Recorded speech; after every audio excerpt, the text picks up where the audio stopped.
Javier, ¿qué hicieron de nosotros? ¿Qué hicieron de la Argentina con esta cuarentena? Bueno, la cuarentena argentina ha sido una cuarentena cavernícola, ha sido la cuarentena más larga y más profunda del mundo y ha sido una decisión absolutamente desacertada.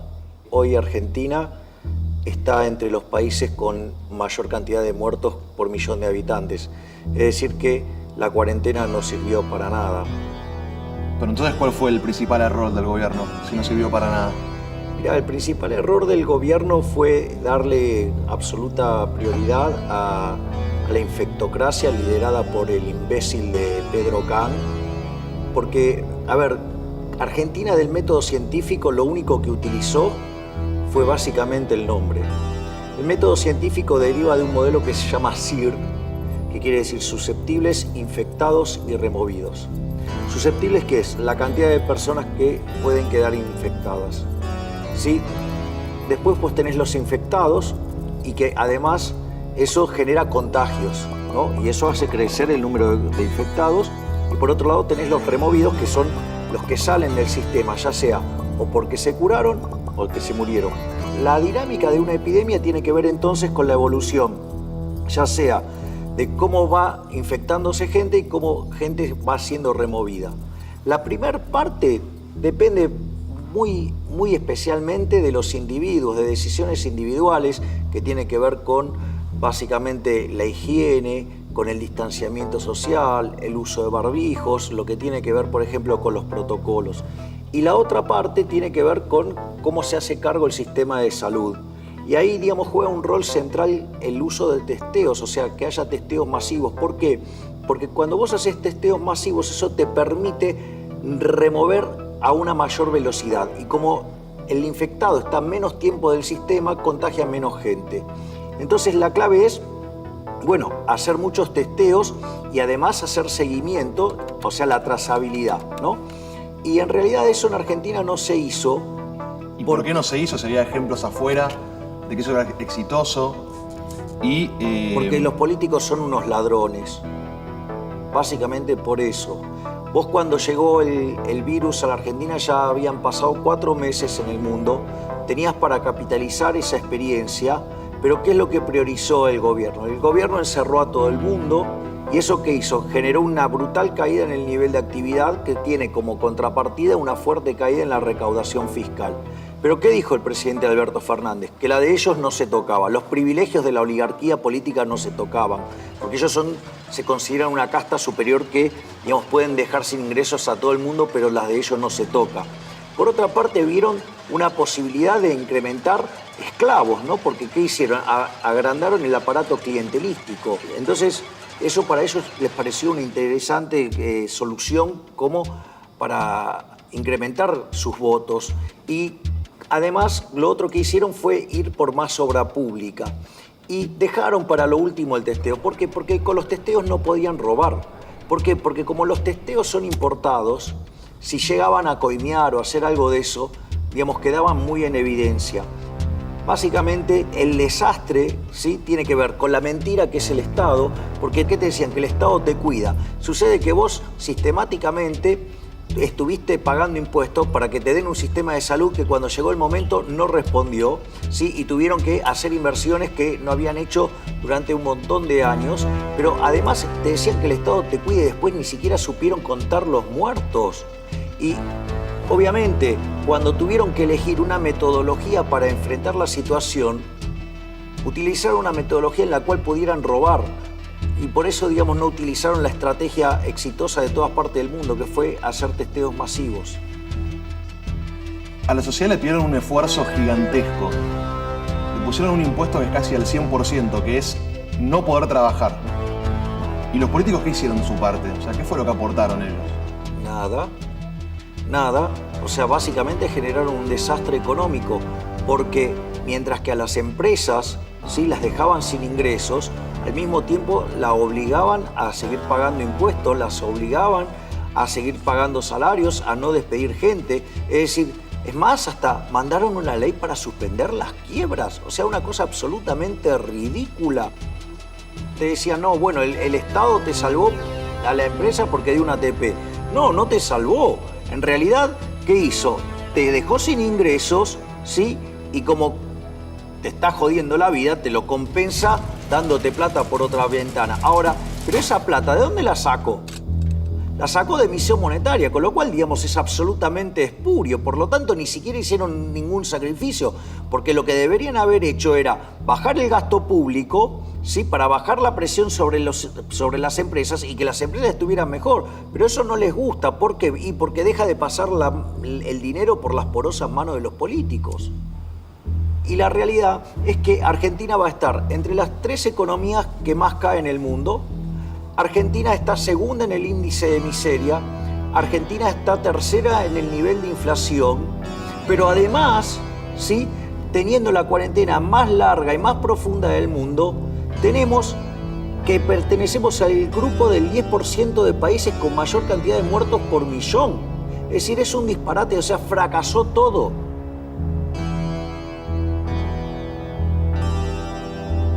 Fracasó todo. No es la pandemia, es la cuarentena. Estúpido. Pero aparte, lo que hay que entender es que el remedio fue peor que la enfermedad. Es decir, y ha causado un daño enorme. O sea, porque uno ve la caída del PBI y siempre, ¿viste? Siempre te aparece el típico voluprogre pelotudo. Ay, no, ustedes son materialistas y el PBI... No, boludo, digamos que el PBI se caiga de la manera Muere que se... gente también por eso. ¿Me comprendés? Es una locura. Esta gente es criminal. Lo que hizo es criminal. Es decir, es un delirio. Son criminales.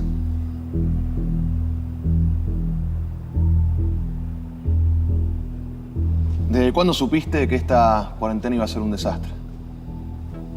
Después de la primera renovación. O sea, porque empecé a... Renovación del plazo de la cuarentena. Claro, porque tenía un sentido la primer cuarentena. Si vos en esa cuarentena aprovechás para hacer un upgrade en el sistema de salud y aprovechás para educar a las personas en cómo enfrentarlo, ¿no? Digamos, todo lo que tiene que ver con el distanciamiento social, la higiene, ¿sí? Digamos, el uso de los barbijos, todo eso. Vos le das tiempo al sistema de salud para que tenga mayor capacidad de respuesta. Entonces, los casos críticos, digamos, se reducen fuertemente y entonces vos tenés que la cantidad de muertos cae. Eso, digo, tenía un sentido. Pero después... Bueno, extendiendo. Claro, pero después apareció algo mucho más complicado y es que al gobierno esto le gustó. Porque consiguió el sueño húmedo de todo zurdo de mierda, que es el control total sobre la población. Esto, digamos que parece una locura, esto está en un libro de Foucault de 1975 que se llama Vigilar y Castigar. En el capítulo 3 trata el tema de la disciplina y cuenta el caso de una comunidad a fines del siglo XVIII, cómo enfrenta la peste. Y cuando vos ves esa descripción, no difiere mucho. Por ejemplo, cuando define quiénes son esenciales y quiénes no, quiénes pueden salir y quiénes no, cómo se los controla, cómo se los vigila, cómo quedan todos encerrados. Claro, ¿me entendés? O sea, es el sueño del comunista, ¿me entendés? ¿Por qué? Porque tiene a todos los seres humanos controlados. Y... Algunas hasta el detalle más ínfimo de la vida de él. Exactamente, pero lo peor de todo es que no se quedaron ahí. Porque Foucault después en 1977 hace una mejora sobre esto y dice al biocontrol, es decir, que te controlen físicamente, le agrega el control de la psiquis. Y eso en el caso argentino, digamos, o sea, en todo el mundo fue grosero, pero en el caso argentino fue peor. Porque vos en todo el mundo, ¿qué es lo que te encontraste? Te encontraste que estaban los zócalos donde en tiempo real te mostraban la cantidad de muertos en el mundo. Juegan con el miedo de la gente. Bien, ese es el otro punto. El eje central es el miedo. Es decir, porque en el fondo, digamos, o sea, con el correr de los años, o sea, el gran miedo que sigue teniendo el ser humano es el miedo a la muerte. Y cuando, digamos, te amenazan con la muerte, digamos, si te persiguen con la muerte y te la muestran todo el día de esa manera, sin ponerte un orden de magnitudes, o sea, le están infundiendo un miedo a la gente que no tiene sentido. Es decir, a ver, tardaron, digo, ¿Qué decía Friedman? Primero los datos. A ver, ¿cuántas personas mueren en un año en el planeta Tierra? 60 millones de seres humanos. 165.000 por día. Tardó el coronavirus 105 días a llegar a ese número. Es decir, entonces, lo que a mí me parece es que la cuarentena lo que permitió es que gobiernos con vocación totalitaria avanzaran en ese programa. Y el caso de Argentina tiene una complicación adicional. El problema es que con la llegada del coronavirus, ese proceso se retroalimentó y aparecieron todos los orcos de la camporonga, ¿me entendés? Para pronunciar el avance hacia la izquierda y pronunciar la agenda del Foro de San Pablo, porque lo que está haciendo Argentina no es que no tiene plan, el plan es el Foro de San Pablo. Y ese plan, ¿dónde se aplicó? Se aplicó en Venezuela. En los últimos 6 años, el PBI de Venezuela cayó 70%. Tiene una hiperinflación de en torno al 4.900%. O sea, además, el salario de un venezolano es de 72 centavos de dólar por día. Por lo tanto, tenemos cerca de una situación donde el 96% de la población es pobre y el 80% es indigente. A ese modelo de mierda nos quieren mandar estos hijos de remil puta.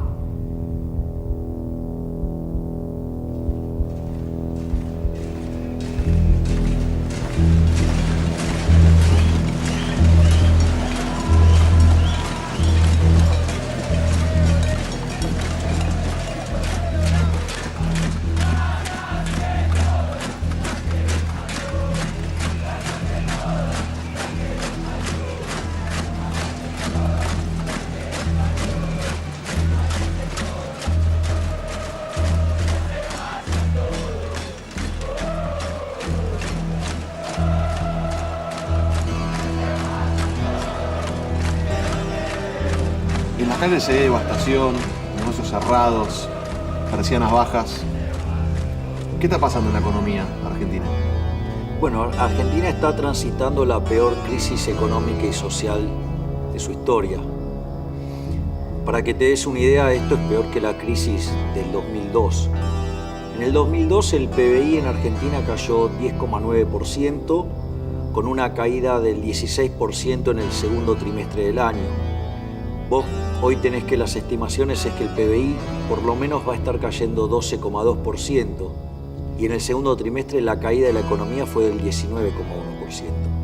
Además, si vos tomás, por ejemplo, lo que tiene que ver con los niveles de desempleo, en la caída del 2002 vos tuviste un desempleo del 25%.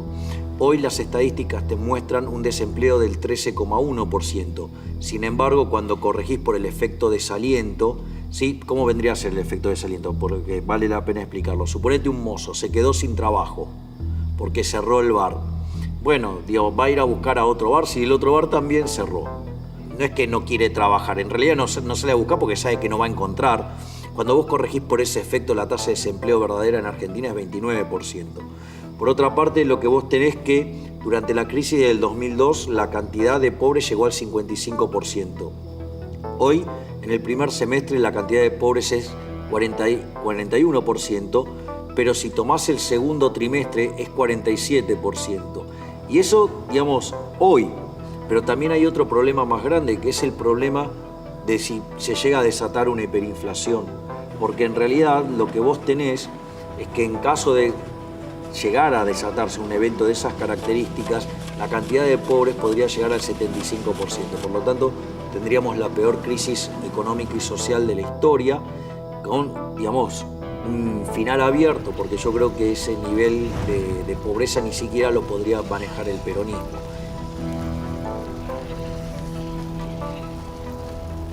Es cierto que todo el mundo está mostrando caídas, pero Argentina está dentro de los peores. Pensá que la caída del PBI en el mundo va a estar en torno al 3,5%. ¿Y en Argentina? Por lo menos va a caer el 12%, que es lo que espera el gobierno. Por lo tanto, algo mal hicimos.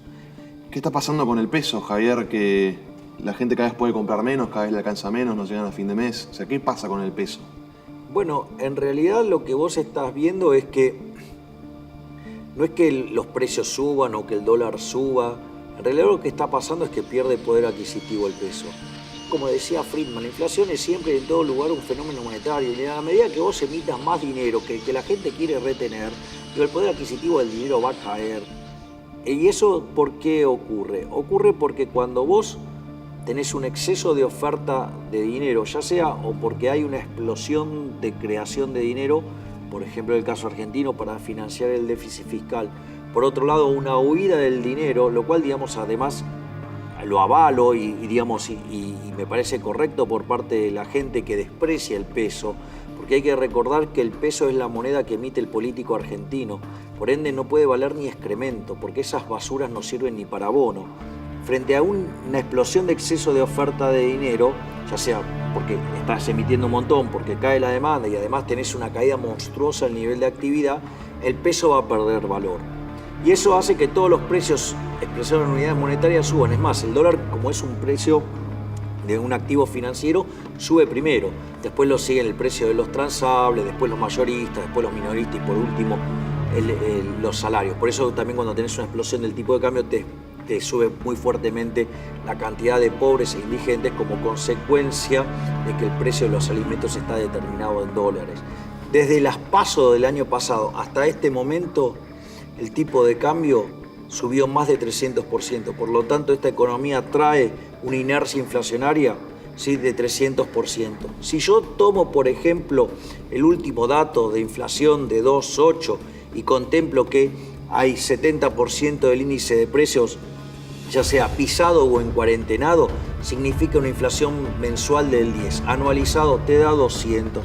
Es decir, ponelo como quieras, pero no le dan los números. Además, o sea, vos tenés 8 puntos de déficit fiscal primario, o sea, estás emitiendo a lo loco, digamos, la gente está rechazando el peso, por eso tenés el cepo que tenés, entonces, digamos, y con una caída del nivel de actividad monstruosa, por lo tanto, inexorablemente los precios se van a ir a las nubes, porque además hay otro problema que se llama money overhang. ¿Qué pasa? Ahí, bueno, mirá, la gente, digamos, tampoco puede deshacerse de los pesos tan fácilmente, entonces vos, por ejemplo, lo que ves es que está cayendo mucho la velocidad del dinero.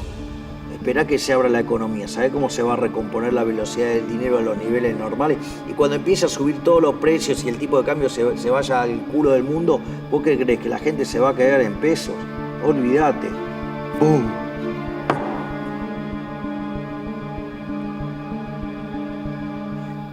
¿Y el cepo? ¿Cómo lo podemos definir como medida? Mirá, el cepo en rigor es una medida inmoral y además constituye una estafa. Es inmoral porque implica un cercenamiento de las libertades individuales, porque a alguien desde la poltrona se le cantó el traste de decir que vos no podés consumir un determinado producto. Por ejemplo, podrían también decir, bueno, a partir de mañana no se consumen más tomates, ¿no? Y ¿sabés cómo van a estar los productores de tomate? Van a estar como locos. Bueno, acá lo que te está diciendo es que vos no podés comprar más dólares.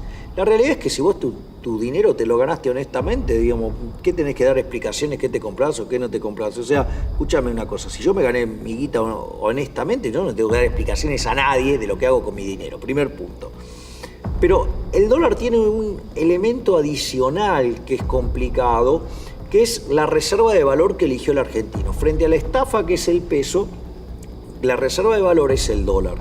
Es decir, que es tu consumo futuro.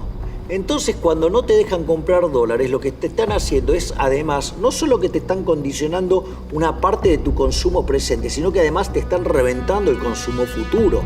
Además, son unos inmorales, porque ellos te dicen que ahorres en pesos cuando ahorran en dólares, ¿no? O, por ejemplo, el otro día una periodista le preguntó a Guzmán sobre sus ahorros en dólares y él le dijo, no, bueno, pero eso es una decisión personal mía. O la señora Cecilia Todesca, que dice que te tenés que enamorar del cepo, pero ella, digamos, también ahorra en dólares. Entonces, la verdad es que lo que uno ve es una gran hipocresía.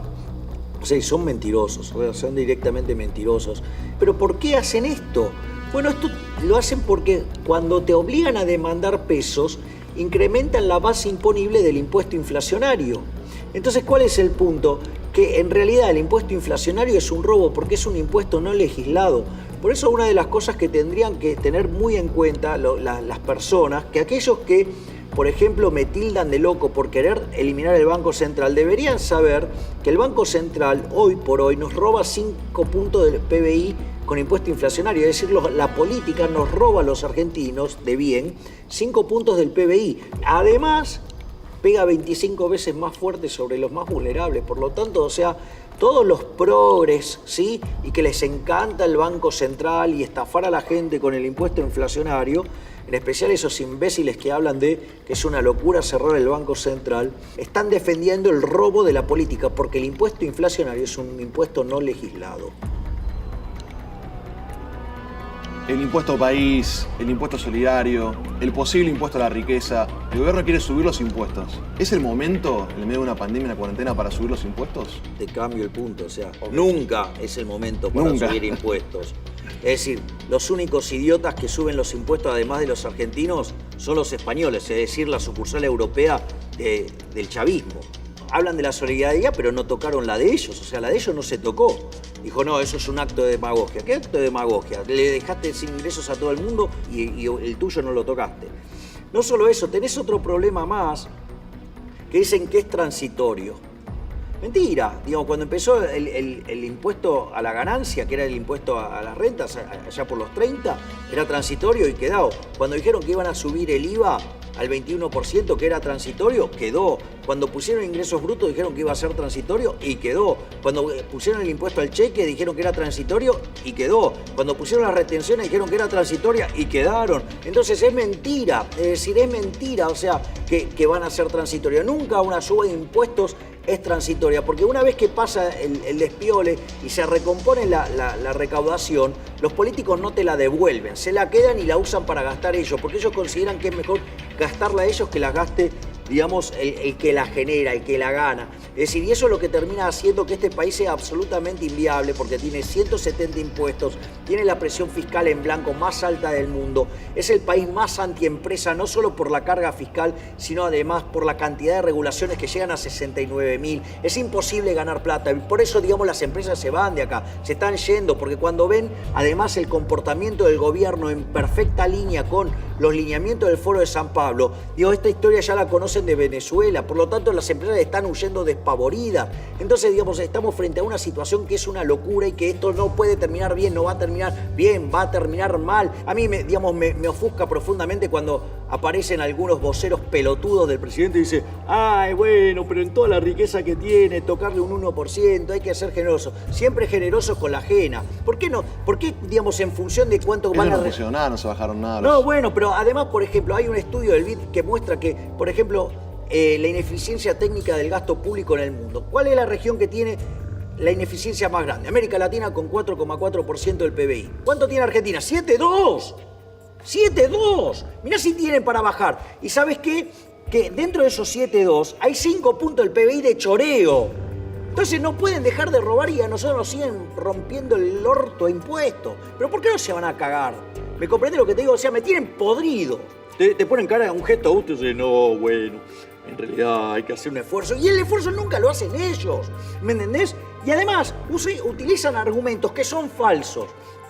Porque esa riqueza que tiene el individuo, en algún lado la tiene. ¿Cómo la tiene? La tiene en un formato de ahorro. Y ese ahorro es lo que permite financiar la inversión y que esa inversión genere nuevos puestos de trabajo y genere crecimiento. Y cuando vos agarres y destruyas eso para dárselo al sector público, para que lo dilapide, o sea, ¿qué vamos a tener? Menos riqueza, digamos, vamos a tener menos ahorro disponible para financiar inversión y por ende vamos a ser más pobres. Y además, otro que vos vas a saber, que los incentivos están para el culo, porque digamos, o sea, ¿qué incentivos tenés vos a acumular riqueza si va a venir el gobierno cuando se le canta el culo y te la roba?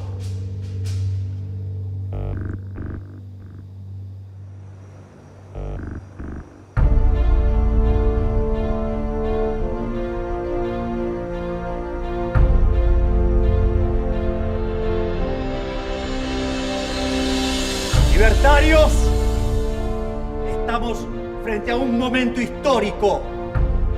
Después de 100 años de decadencia socialista, de ser víctimas de zurdos empobrecedores, los individuos comenzaron a despertar. Es nuestra misión contarles que el camino es el camino de la libertad. Recordemos que aquellos países que son libres, el PBI per cápita es 8 veces más grande que los países reprimidos. Además, el decil más bajo de la distribución está 11 veces mejor que su equivalente en el país reprimido y además están mejor que el 90% de la población. Tenemos 25 veces menos de pobres estándar y 50 veces menos de pobres extremos. Recuerden que somos superiores en el plano de la moral, ya que el socialismo se basa en la envidia, en el odio, en el resentimiento, en el trato desigual frente a la ley, en el robo y en el asesinato, mientras que nosotros nos basamos en el respeto irrestricto del proyecto de vida del prójimo, donde solamente es posible ser exitoso sirviendo al prójimo con bienes de mejor calidad a un mejor precio. Y como si todo esto fuera poco, somos superiores estéticamente. Recuerden lo que era la Unión Soviética, lo que eran sus edificios, cuadrados, oscuros, sin ventanas, con la basura de Cuba, que parece un queso gruyere.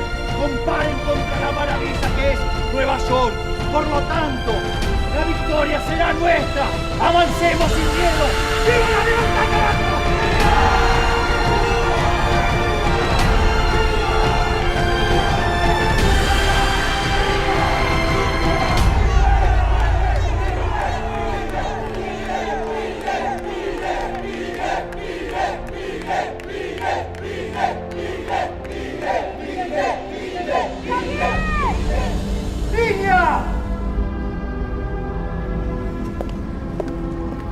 El Banco Central está haciendo de las suyas de nuevo.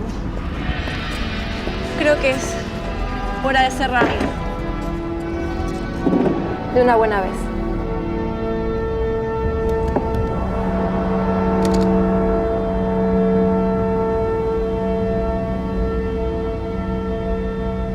¡Destrucción! ¡Destrucción! ¡Destrucción! ¡Destrucción! ¡Destrucción!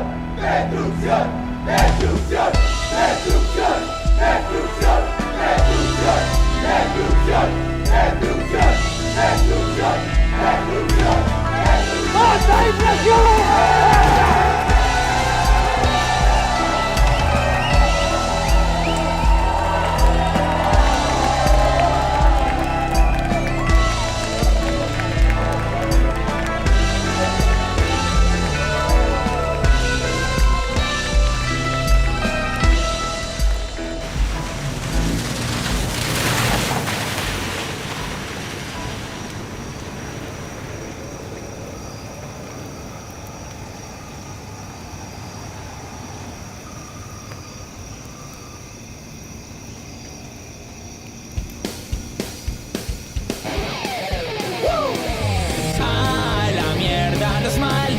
Empresarios, a la mierda, sodomitas del capital.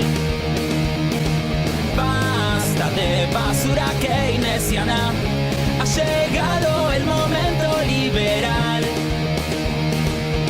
Tenemos un líder y él es un gran referente que al Estado siempre logra incomodar.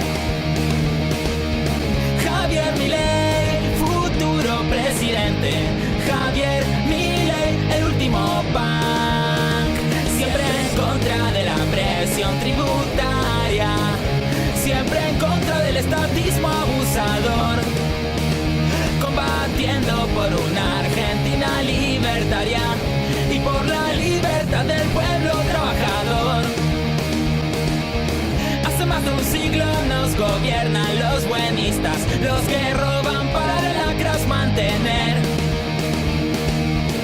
Esos que pagan a dudosos funcionarios, que el dinero de la gente quieren retener. Que estamos bien, comparados con qué. Que estamos bien, comparados con qué. Que estamos bien, comparados con qué. Que estamos bien, comparados con qué. Si seguimos así, arruinaremos nuestra vida y vamos a envidiar el bienestar de Somalia. Javier Milei, el último punk, nuestro superhéroe de la libertad. Javier Milei, oh, oh, Javier Milei, oh, oh, Javier Milei, el último punk. Javier Milei, el último punk. Javier Milei, el último punk. Javier Milei, el último, nuestro superhéroe.